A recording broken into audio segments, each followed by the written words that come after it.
বন্ধুসকল ভালে আছেনে আপোনালোকে? আজি আপোনালোকক মাউণ্ট এভাৰেষ্টৰ বিষয়ে এটা নজনা কথা ক'বলৈ ওলাইছোঁ। নিশ্চয় আপোনালোকে ভাল পাব।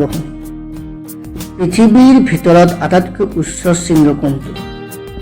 এটা বহুত সৰু প্ৰশ্ন, যিটো আমি সৰুৰে পৰা পাই আহিছোঁ, সেয়া হ'ল মাউণ্ট এভাৰেষ্ট।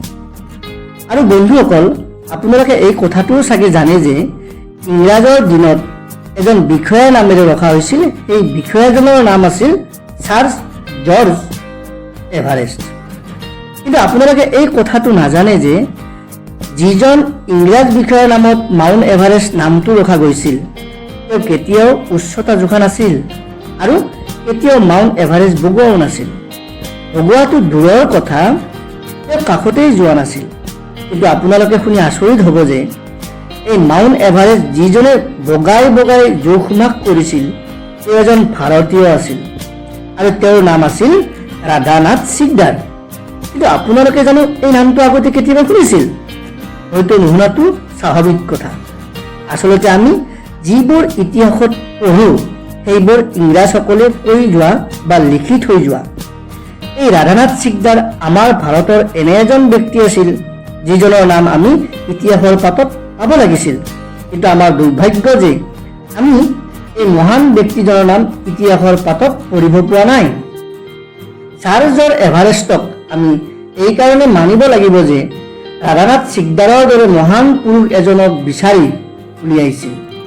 বহু বছৰৰ আগতে ভাৰতৰ মানচিত্ৰ তৈয়াৰ কৰাৰ উদ্দেশ্যে ছাৰ্ভে কৰাৰ বাবে এই প্ৰজেক্টটো 1830 চনত ছাৰ জৰ্জ এভাৰেষ্ট নামৰ এজন ইংৰাজ বিষয়াই ছাৰ্ভেয়াৰ জেনেৰেল অফ ইণ্ডিয়া এজন বিষয়া হৈ আহিছিল আৰু তেওঁ আহি এনে এজন ব্যক্তিক বিচাৰ প্ৰচাৰ কৰাৰ আৰম্ভ কৰি দিলে যে যিজনে হিষ্টৰিকেল টেকনোমেটেৰিয়েলত বিশেষজ্ঞ বা পণ্ডিত।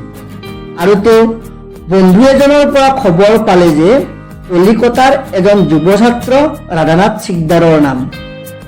ছাৰ জৰ্জ এভাৰেষ্টে ৰাধানাথ সিকদাৰক বিচাৰি তেওঁৰ প্ৰজেক্টৰ ভাল বিভাগ এটাত চাকৰি দিলে।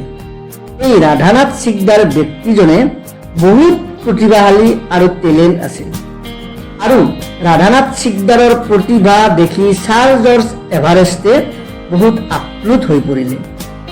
1843 চনত ছাৰ জৰ্জ এভাৰেষ্ট এই পদবীৰ পৰা ৰিটায়াৰ্ড হোৱাত তাত জইন কৰিলে কৰ্ণেল এণ্ড্ৰিউ স্কটবৰ্ণ।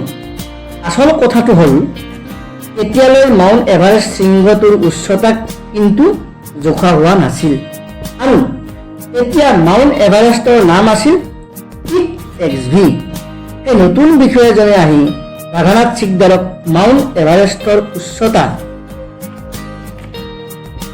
ইমান জোখাৰ কামৰ দায়িত্ব দিলে আৰু ৰাধানাথ সিকদাৰে মন প্ৰাণ ঢালি 1852 চনত পিক এক্সভি মানে মাউণ্ট এভাৰেষ্টৰ উচ্চতা জোখাৰ সফল হয় আৰু ইয়াৰ উচ্চতা 29,002 ফুট। পৃথিৱীত যিমান উচ্চ শৃংগ আছে সকলোতকৈ উচ্চতা বেছি। কিন্তু ৰাধানাথ সিকদাৰে এই হিচাপটো দিয়া নাছিল আৰু বহুত ভালদৰে হিচাপ নিকাচৰ লগতে গণনা কৰি 1856 চনতহে ঘোষণা কৰিলে যে পিক এক্সভিহে পৃথিৱীৰ সকলোতকৈ উচ্চ শৃংগ হয়। কিন্তু তাৰ আগত মানুহে জানিছিল যে কাঞ্চনজংঘাহে সকলোতকৈ উচ্চ শৃংগ। এতিয়া কথাটো হ'ল পিক এক্সভিৰ নাম ৰখাটো। যদি তেতিয়া ভাৰত স্বাধীন থাকিলহেঁতেন, নিশ্চয় পিক এক্সভিৰ নাম মাউণ্ট সিকদাৰ বা মাউণ্ট ৰাধানাথ হ'লহেঁতেন। কিন্তু সেই সময়ত ভাৰতখন ইংৰাজৰ মতে চলিছিল আৰু সেইবাবে এণ্ড্ৰিউ স্কটবৰ্ণে নাম ৰাখি থ'লে মাউণ্ট এভাৰেষ্ট।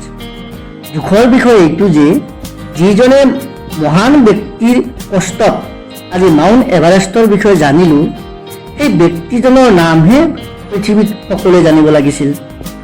যি ব্যক্তিয়ে জীৱনত ভাৰতৰ ভাল চিন্তা আৰু বহু ব্যস্ততাত থকাৰ বাবে সংসাৰখনে নাপাতিলে, মানে বিয়াই নকৰালে, আৰু সেই মহান ব্যক্তিজনৰ ত্যাগ আৰু কষ্টক আমি সহজতে পাহৰি পেলালোঁ।